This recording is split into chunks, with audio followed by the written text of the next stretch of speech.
que você faria? Coloca aqui nos comentários. Gustavo Henrique e André Ramalho ficam à disposição e devem jogar. Devem, inclusive, formar dupla de zaga. Caso tenha linha de 4, venha com o Ranieri para terceiro zagueiro, como ele tem feito, ou a inclusão do Tchoca ali com o Ranieri de volante. Aguardemos, o trio Gin deve ser escalado mais uma vez. Garro, Memphis e Yuri. Uma pena, mas o Guinegão, de novo, deve ficar no banco de reservas. Vão tirar a confiança de um cara que estava entregando demais para deixar a cara que não está entregando a mesma coisa. E o Breno Bidon deve jogar mais uma vez, um pouquinho mais recuado, vindo de trás para fazer essa transição. Essa é a tendência desse time do Corinthians para o jogo contra o Vitória, que para mim, tenho falado aqui, é o teste sobre aquela história de que o Corinthians escolhe jogo, o Corinthians não corre quando não quer, o Corinthians toda vez que enfrenta um time lá debaixo da tabela, os caras entram mordendo desesperado, o Corinthians entra naquele jogo de banho-maria. Será que isso vai acontecer de novo? Porque essa reação, essa resposta que o clube precisava dar, não era contra o Atlético Mineiro da Neoquímica Arena, que é óbvio que não aconteceria algo diferente do que a gente viu. É num jogo deste, fora de casa, contra um time desesperado,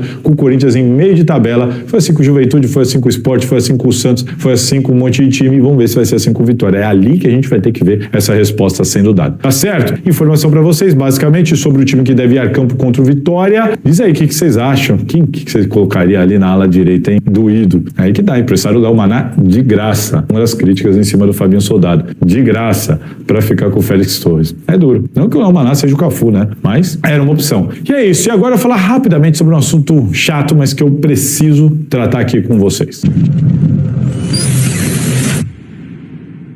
Bom, gente, o Washington Araújo, que trabalhou na gestão do Augusto Melo, e era ele muitas vezes o meio de campo da gestão Augusto Melo, com perfis nas redes sociais, apoiadores da gestão Augusto Melo, essa coisa de termos as redes sociais tão fortes, com pessoas apoiando esse ou indo contra aquele, isso não existia muito, existia uma coisa ou outra, mas de repente passou a ser uma coisa em massa, em conjunto, a partir da eleição do Augusto Melo. Vocês repararam, com certeza, que acompanha o Corinthians há muito tempo, percebeu isso. Dito isso, o Washington Araújo, que já admitiu que fazia essa espécie de operação do pessoal das redes sociais, apoiadores alinhados com a gestão, ele prestou um depoimento ao DRAD, na delegacia do DRAD, em agosto, e neste depoimento ele disse que havia um alinhamento de perfis com a gestão Augusto Melo. Ele cita o Macedo, que é o Fábio Macedo do blog do Macedo, o Teleco, que é o Cássio Pereira, que é um torcedor de perfil, acho que no Twitter, no X, e o Luiz Carlos, que é o Pastor Mala, certo? Então, o Washington Araújo admite que havia um alinhamento de perfis com a gestão do Augusto Melo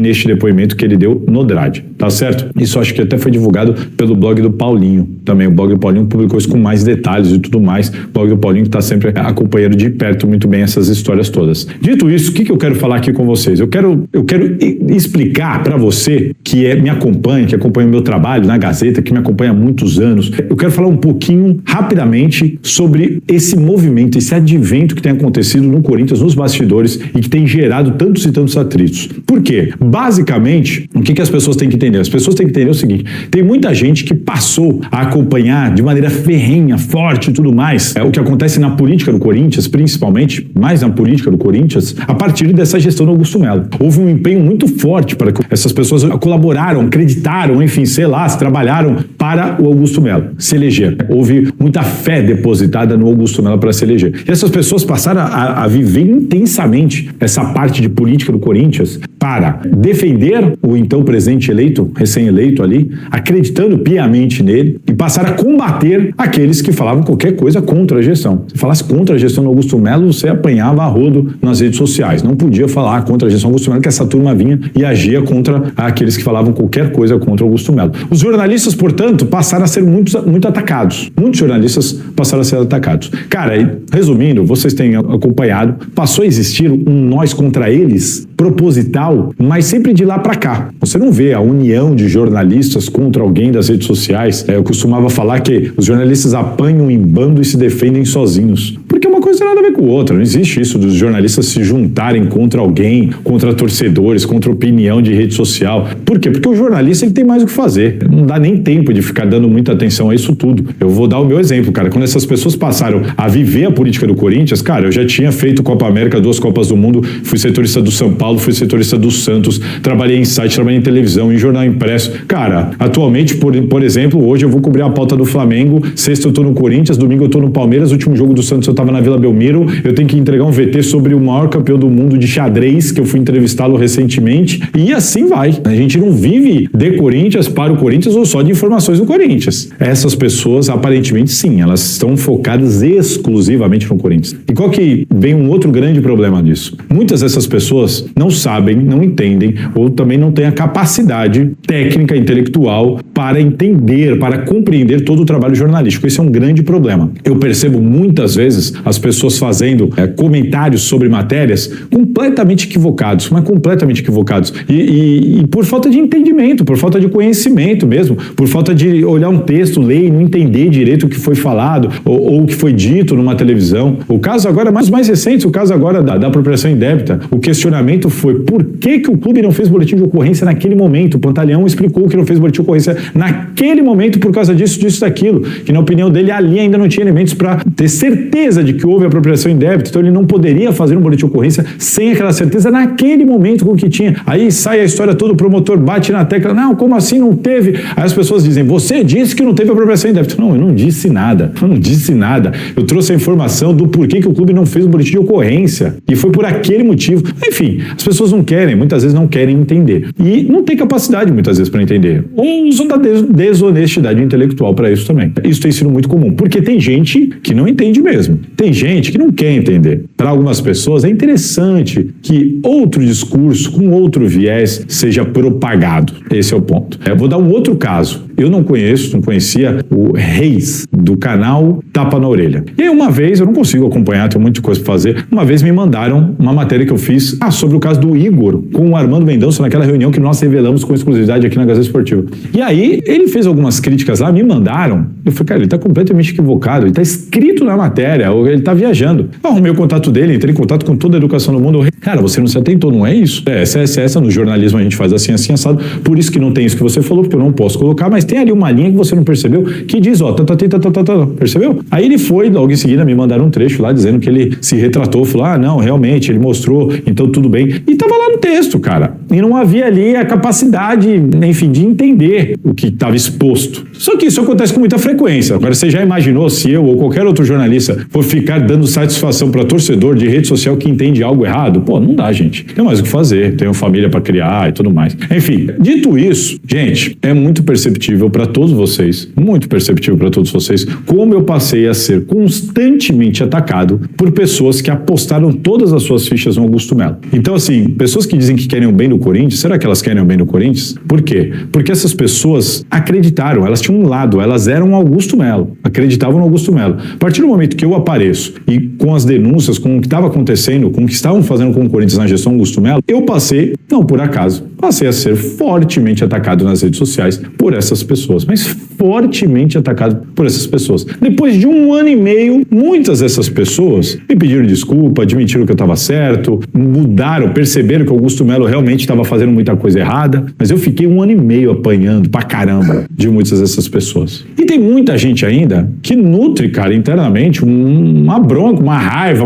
não me suportam, mesmo eu estando certo sobre todo o caso do Augusto Melo. E continuam me atacando e continuam me atacando. Por quê? Eu acredito que seja porque eu acabei denunciando o dirigente de estimação deles. Só pode ser isso, não sei lá por quê, né? Ao invés de estarem felizes do caso que eu desvendei, e aí agora tem o caso do André Sanches, do Duílio, estamos acompanhando da mesma maneira, com jornalismo. Quem revelou recentemente o trabalho das comissões, quem revelou as 50 despesas, quem revelou os 190 mil, que com juros vai se tornar 480 mil, quem revelou tudo isso agora, o caso Andrés, fui eu. Quem falou que ele ia ser denunciado, e por apropriação indébita antes do promotor ter falado, fui eu também. Vai lá pra fora, volta, e quando o Palmeiras anuncia a contratação dele, vaza um vídeo dele. Palmeiras não tem mundial. Né? Aqui, ó. Né? Parece um Robocop sambando. Né? Enfim, aí, beleza, né? Ficou mal, meu irmão. Ficou mal, tá? Aí quando ele é anunciado, não sei quem foi o gênio que deu essa ideia pra ele, você vê o que é um homem sem personalidade, né? Uma das coisas mais horrorosas do mundo. Entendeu? A gente pode errar, acertar na vida, mas a gente não pode se corromper, velho. A gente se corromper jamais, né? Há um versículo lá em Provérbio, há um provérbio que diz, né? Não havendo profecia, o povo se corrompe, né? O que falta na vida dessas pessoas é Deus. Eu acredito muito nisso. Porque a coisa mais feia do mundo é ver um homem se corromper. É a mesma coisa que amanhã eu anunciar uma bet aqui. Vocês vão acabar comigo, porque o canal nunca teve bet e eu não aceito. Entendeu? Né? E não tem como, não tem bet na minha vida. Minha esposa não chama bet, minha mãe não chama bet, minha filha não chama bet, não anuncio bet, não tem bet aqui, tá? Não tem bet aqui. E nunca vi bet feia, mas eu sei que ela ficou bonita no final. Agora, o seu Carlos Miguel, na apresentação dele, ele fala: estamos aqui com o primeiro campeão, estou feliz de vestir a camisa do primeiro campeão mundial. Filho, nem o Marcos, o Zé Ruela, nem o Marcos, o maior goleiro da história do Palmeiras, acredito que seja, um dos maiores ídolos da história do Palmeiras, que aliás é um cara gente boa que todo mundo gosta, nem o Marcos fala que o Palmeiras é campeão mundial, pelo contrário, ele fala que não é. Esse é o cara. Aí você já vê que o cara não tem personalidade, entendeu? Você já vê que o cara não tem personalidade, tá? Pronto.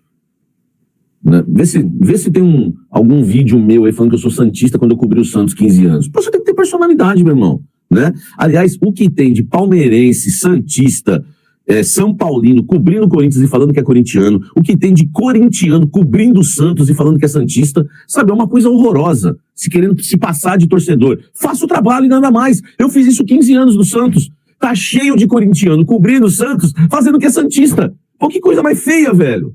Sabe, eu não sei, velho, eu não sou desse mundo. Esse é o problema, eu não sou desse mundo, velho.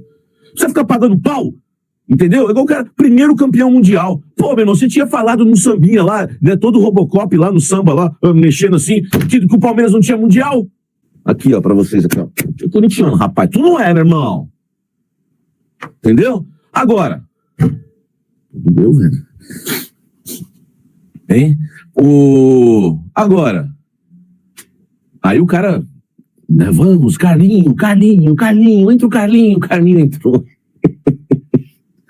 O cara tomou 3 gols no primeiro tempo num jogo. Aí ele, não satisfeito, ele falou: vou igualar o recorde. Ele toma 3 no primeiro tempo do outro jogo. Isso é incrível, velho.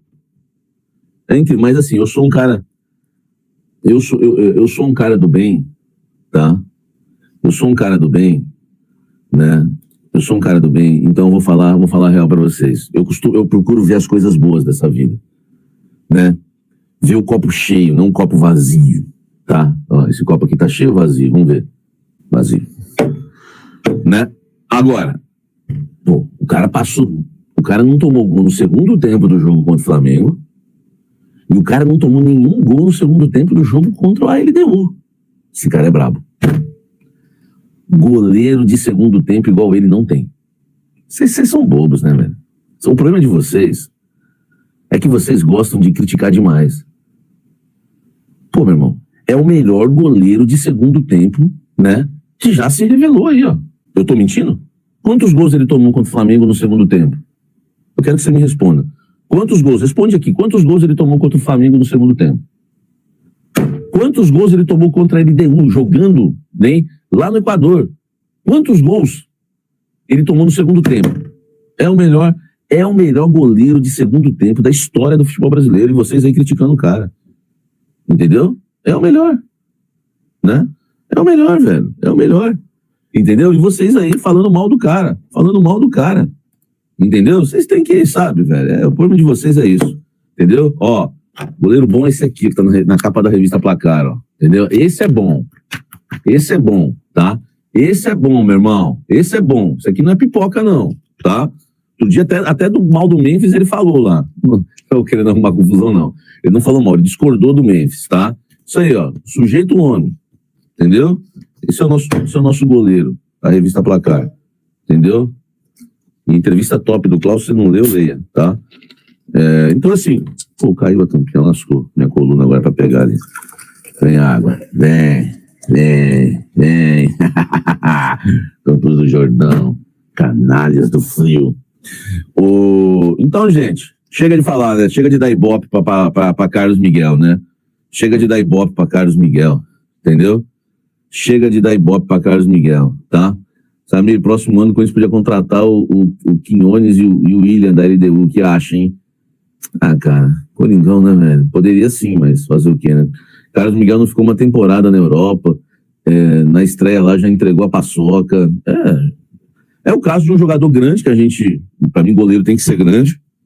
Só que é o seguinte, na vida, nada em demasia é bom. A gente fala, precisamos de um goleiro grande, mas ele é grande demais, velho. Ele é grande que não tem mobilidade. Entendeu? Não tem. Ó, o Carlos Miguel, quando chegou no Corinthians, quem vai lembrar do... Aí o tempo errei, hein?